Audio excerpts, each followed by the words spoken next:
যুক্তরাষ্ট্রের সঙ্গে সম্ভাব্য হামলার আশঙ্কা এবার নিজেদের আকাশসীমা বন্ধ করে দিল ইরান।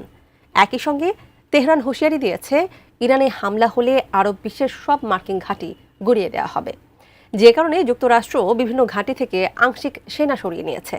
এমন অবস্থায় হঠাৎ ইরানের আকাশসীমা বন্ধের খবরে পরিস্থিতি আরও উত্তপ্ত হয়ে উঠেছে।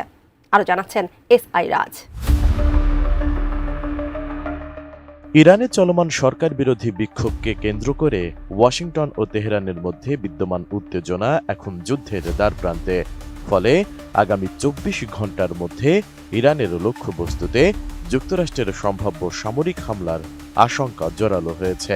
এমন পরিস্থিতিতে ইরানের সামরিক বাহিনীও সর্বোচ্চ সতর্ক অবস্থানে রয়েছে এবং যে কোনো আগ্রাসন ঠেকাতে সর্বোচ্চ প্রস্তুতির ঘোষণা দিয়েছে। তেহরান হুঁশিয়ারি দিয়েছে, যুক্তরাষ্ট্র হামলা চালালে পুরো আরব বিশ্বের সব মার্কিন ঘাঁটিগুলো তারা আগুন জ্বালিয়ে দেবে। এদিকে যুক্তরাষ্ট্রের সম্ভাব্য সামরিক হামলার আশঙ্কায় নিজেদের আকাশসীমা পুরোপুরি বন্ধ ঘোষণা করেছে ইরান।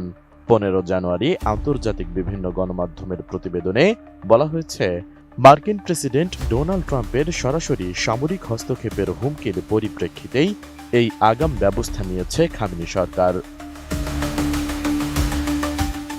নতুন বাংলাদেশ গড়তে এলো জুলফিকার স্টিল।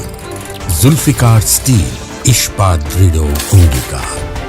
এরই মধ্যে পেন্টাগনও ইরানের পারমাণবিক কেন্দ্র ও ক্ষেপণাস্ত্র ঘাঁটি সহ সম্ভাব্য হামলার একাধিক লক্ষ্যবস্তুর তালিকা ট্রাম্পের কাছে জমা দিয়েছে বলে দাবি করা হয়েছে আন্তর্জাতিক গণমাধ্যমে।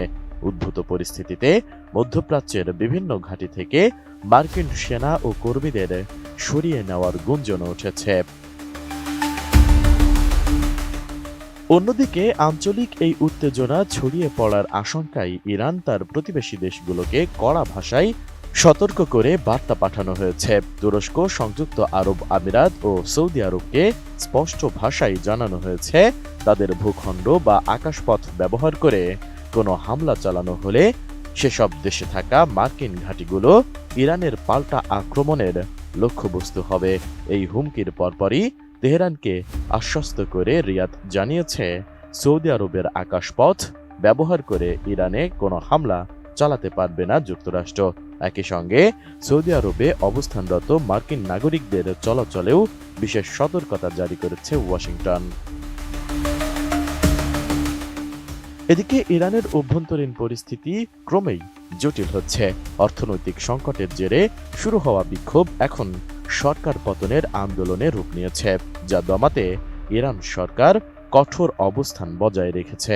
তবে মার্কিন প্রেসিডেন্ট ডোনাল্ড ট্রাম্প বুধবার দাবি করেছেন, চাপের মুখে ইরান বিক্ষোভকারীদের মৃত্যুদণ্ড দেওয়ার সিদ্ধান্ত থেকে আপাতত সরে এসেছে। যদিও পশ্চিমা গণমাধ্যমগুলোর দাবি, প্রতিদিন নিরাপত্তা বাহিনীর গুলিতে বহু সাধারণ মানুষ প্রাণ হারাচ্ছেন। SI রাজ, ATN নিউজ।